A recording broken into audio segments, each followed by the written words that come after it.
हे बघा, मी आता एका रामघाट येथे आलेला आहोत आणि हा एक सुंदर असा आश्रम आहे आणि ही नर्मदा मैयाचा किनारा असून इथे खूप मोठा 3 मजली हॉल बनवलेला आहे। नर्मदा मैया एकदम बघा कोणत्या हालतमध्ये इथं आहे।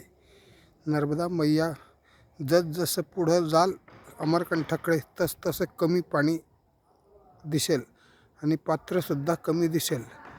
हे मैयाचे खूप छोटे रूप आहे। बाकी गुजरातमध्ये सरोवर म्हटलं तर 2.5 ते 3 किलोमीटरचे अंतर असून सुद्धा खूप मोठे पात्र दिसत असते।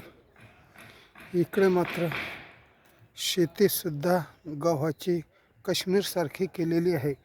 सर्व डोंगर हिरवेगार असे दिसत असतात। गाव कोणतं आहे, कुकडे आहे, काही कल्पना नाही, परंतु नदीच्या किनाऱ्यावर एक सुंदर असा आश्रम तयार करून लोकसेवा करीत असतात। हे बघा आश्रम, हा आश्रम आणि इकडे रूम, इकडे सुद्धा रूम आहे आमची आणि तिसरी रूम इथं आहे।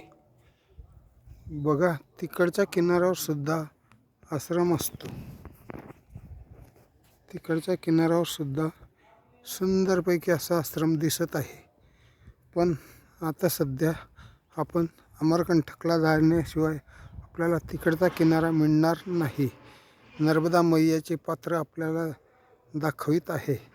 हा व्हिडिओ खूप सक्सेसफुल होण्याकरता हे व्हिडिओ आपल्यासमोर पाठवित आहे।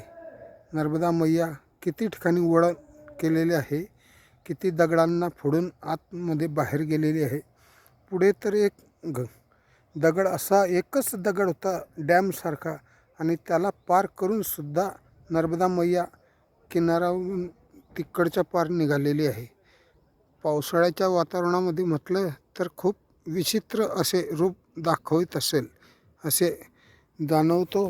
भागवत पाटील, महाराष्ट्र, भुसावळ, तपत कठोरा मी स्वतः दाखवित आहे। आता असा व्हिडिओ आपणासमोर संपूर्णपणे पाठवित असल्यामुळे निसर्गसृष्टीसुद्धा एकदम सुंदरपैकी दिसत आहे।